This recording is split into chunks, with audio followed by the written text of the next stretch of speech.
I really do believe that we live in this world of comfort way too much, and we don't test ourselves. We don't do hard things because it's so easy not to. Yeah. But then when hard things come our way, we don't know what to do. Intentionally doing things that are hard, maybe not quite this hard, but intentionally doing things that are hard, I think is a good thing. Looking back, I was very scared, and there were things I was pretty afraid of, whether it was the darkness or animals or fatigue or cold, and figuring out what it is that can get you through that.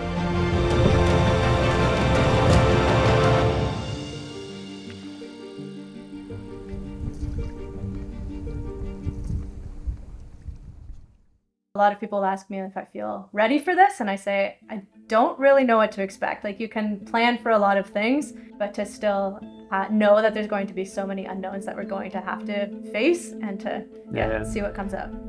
So the Brent Run is a 162-kilometer endurance challenge from Canoe Lake, and then you go all the way kind of the north end of Algonquin Park in Brent, and you come back. So 81 kilometers there, 81 kilometers back, 162 kilometers round trip, and there's 46 portages that you do kind of over the course of that journey. You know, it's something like an 8 to 10 day trip. We're going to try to compress it down into, you know, under 2 days is the goal. Really, the reason that we did it last year was we thought, well, we want to do this one day. Can we do it as a fundraiser to send kids to camp that wouldn't otherwise be able to go to camp? And due to a lot of generous donors, we were able to surpass that and go to over $100,000. Yeah.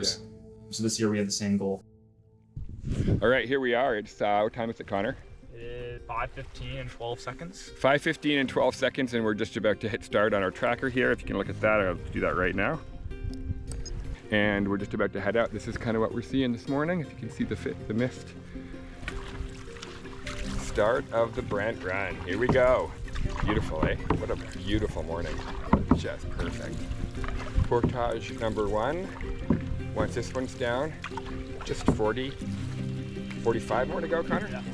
Yeah. Yeah, it's great doing the trip with a sibling. Like, you know, we get to spend time together every once in a while, but we live, you know, a couple hours apart. Like the day before we went on the trip, I found out we're having our 3rd child. Yeah, we were about an hour into the trip. I think it was after we saw this baby loon on this mother's back, swimming through the water, and then Spencer's like, yeah, so we're having another baby. Then it felt like there were babies everywhere, so we kept saying it's baby season, and just, talking about all of those things were both really exciting. Coming up to the Baby Joe Lakes, and we're gonna attempt to skip these first 2 portages because we have high water. So we'll see what happens. Right here, I think, isn't it? I think so, yeah.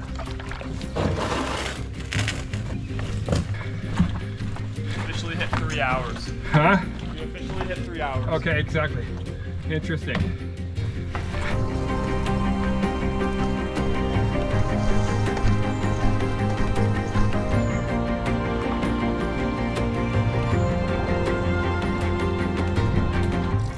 Coming into Big Trout Lake. What time is it, Connor?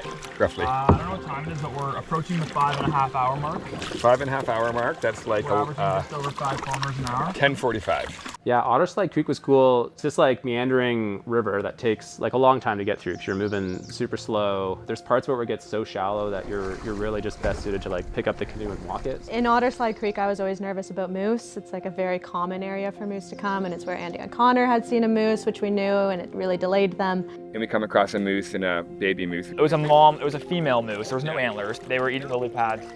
They're huge. The baby moose was like probably our height still. Yeah, I don't think they'll come at us. Normally we'd be so excited to see a moose. Yeah. But we just wanted to be done, and we're like, and there's no way to get past them. I don't know if we can pass this. Is it safe to pass this? Connor gets the bear spray out. I'm like, well, not that we were gonna spray them, but. I got my heart beating for sure. Yeah, our hearts are going. More besides, I just pushed up a bit, and then eventually I'm like, okay, go. And we silently like start to go, and then we accelerate, and we just keep going. There's sun. Oh, here we are, end of the first leg, 8 hours. Feeling good still. Going into Longer Lake, and then on to Brent. Our next 8 hour end should be in Brent, if all goes as planned. Finished our 8th hour, feeling good for the most part. Feeling, there's some wind challenges for sure. Where are we, Laura? What lake? Burnt Root Lake. Just came out of Longer Lake. Really just feels like one big lake. And I think next up we have Hurley Lake. What? More geese. 1 hour to Catfish Lake.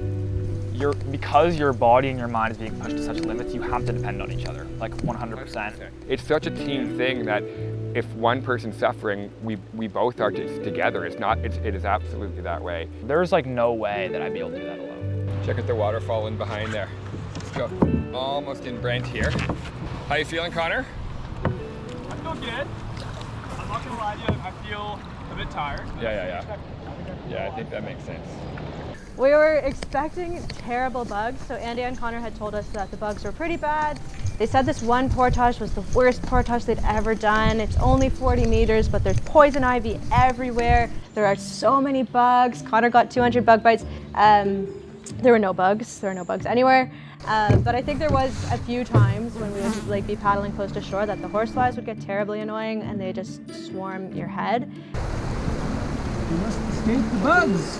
So less mosquito issues, more just like annoying flies buzzing around your head. And it kind of seemed like they were multiplying in the canoe at one point. There was like 20 just flying around and they'd land on you. I don't know, I'm just making sure.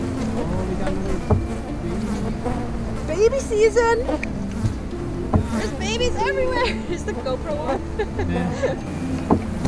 That bug spray doesn't smell like anything. This is great. I don't know if it works. You can't see it, but we can, and we see Brent.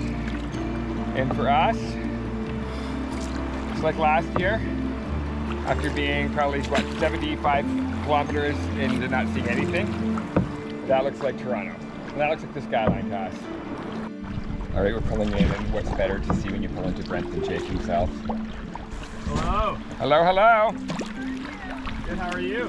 We're feeling good. There's a guy named Jake. He's like an Algonquin Park legend. And I remember him very vividly saying something last year. Like when you reach Brent, you think you've done half the trip, but he's like, you've only done 1/3 of the trip because you turn around and you're against current the whole way back. And the last 3 hours, 4 hours of the trip is uphill.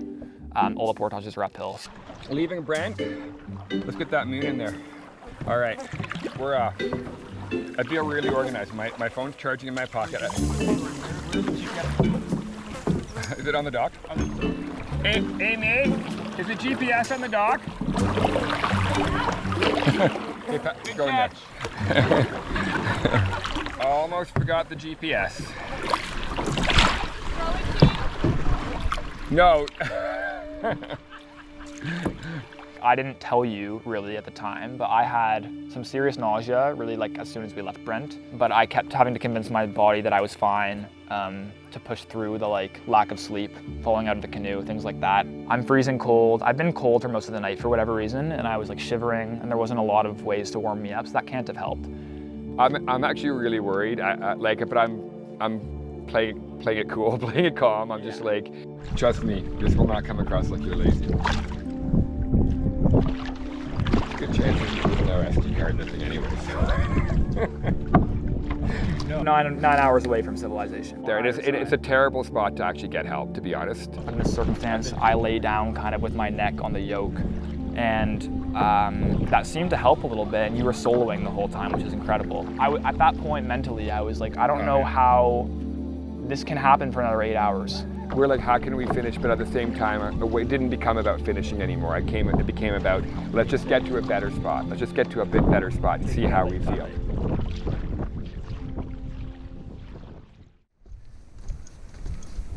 I did not like the beginning of the night. There's like a period where the sun goes down and the moon also hasn't risen, so it's pitch black, and that is kind of when we pulled up to the 3K portage. So it was very dark. So that was not the most fun. Spencer's carrying the canoe. I think everything's a bear, so I'm freaking out about everything. Then he sees a shadow from me and he's screaming. So we're all just kind of a little bit on edge, and it's just dark. Yeah, the night comes with its own like host of challenges. Just finding the entrance to portages is quite a nuisance. And then like your headlamps don't really let you see more than a few feet, which is like its own set of challenges. So the beginning of the night took me a bit to get used to. And then I think I just realized like it's not going away. It's just another thing that you just have to push through, and you have to do things scared. And then I think that is a growth moment too, right? There are just things that you have to endure and get through. You intended to slow down a bit at night. You just naturally will. It's harder to find things and see things. we were pretty exhausted and we're like, okay, we've done so great on the way out, let's slow down a bit. But I don't think we even slowed down that much. Those winds sound awesome. The sun coming up, sun coming down is the hardest on your mental clock that tells you to go to sleep. Like you just, and I'm feeling this way. I'm just, every paddle stroke is all I can do not to fall into the lake sleeping. It's just so tiring. And I know you were feeling the same way. So we got to Brent, I was freezing, like I was just already shaking. I do get cold really easily. We were kind of talking about the Brent Run as a whole, and we're like, this is kind of a crazy thing. And you're just starting, as you're in the night as well, starting to, your brain is in overdrive a little bit, and we're like, man, this is insane. Like, I don't know why people are doing this. I don't know why we're doing this. And just kind of thinking maybe this is more dangerous than we expected, or actually riskier than we expected. Sitting there thinking like, okay, like this is kind of your only shot to call home, I guess, or to call for help. And the big decision is once we start again, you can't stop. So you're kind of deciding here a 20, 18-hour decision. You have a little bit of conversation, you get a little bit of food in you. You know, we put our rain jackets on. It was cold at that point. But yeah, then I think you just keep pushing on. And 24 hours we've been doing this exact same thing. We're definitely feeling tired, and we're hallucinating. We're starting to see things. 5:21, we made it through the night. Got to Brent around midnight. And come back out. And the final stretch. For a bit here. Oh yeah, this is nice. We're on Big Trout Lake, getting to the point where we feel a little bit home stretch-ish when we get through this part. Here we are on Monday morning. We have 0 wind, perfect reflections on the lake, Brent Lake. The type of navigating we're doing here on Otter Slide Creek. So we pushed through Big Trout, we got into this Otter Slide Creek, and we just kept on pushing through, and all of a sudden it opens up a little bit, and this kind of windy, like, it feels like a bit of a grassy field with trees in the distance. We could hear in the porch watch, we could hear this plane going back and forth and back and forth and back and forth. And I'm like, oh, that's for sure Ted, he's up there in his plane. I'm like, there's a chance if they fly over again, they're gonna see us.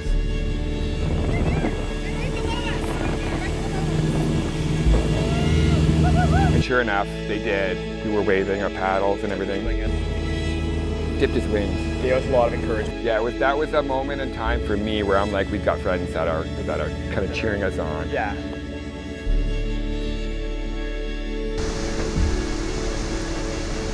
Why do I not remember this? Are you sure we're in the right spot? I don't think we did this. This looks better. Stay to the side. Hey, how's it going? Just coming down Burnt Island Lake, and you can see there's quite a bit of wind, but nothing like it's insane. All right, here we are leaving our final lake. Almost. We're literally in the last legs here. So glad to have this behind us. And this is what's crazy, yeah, like you'd think that there'd be that spark of adrenaline, like even on Canoe Lake here at the end, like being that close to seeing our families and the people that were here to see us. But literally like just around that corner, before they could see us, we were still like, I would dip my paddle in the water and I'd take it out and I was like, honestly, this is so excruciting to put my paddle in the water. Like, I feel complainy saying that. But I was a bit mad at you. I thought you were, I'm just kidding. I didn't think that at all. New Lake store. Yay, we made it.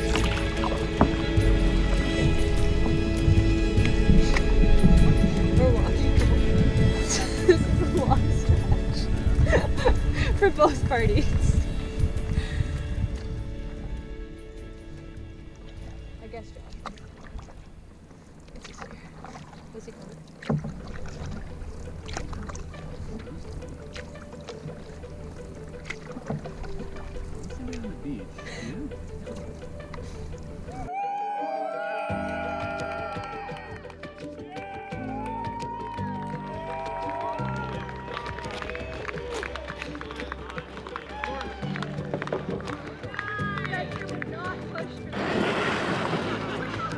And we are blown away. I can't wait till they get to see the numbers, but just this fundraising has just been amazing.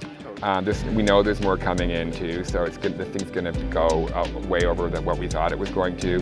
Doing this a couple years ago, I thought, imagine if we could raise $50,000, that would be crazy. It's just amazing. All those kids are going to go to camp because of it, so we're excited. So that was super exciting too, right? To feel like, wow, like we accomplished our own challenge, but we also accomplished the fundraising goal, and to know that that will make a difference in so many lives is really encouraging and really exciting.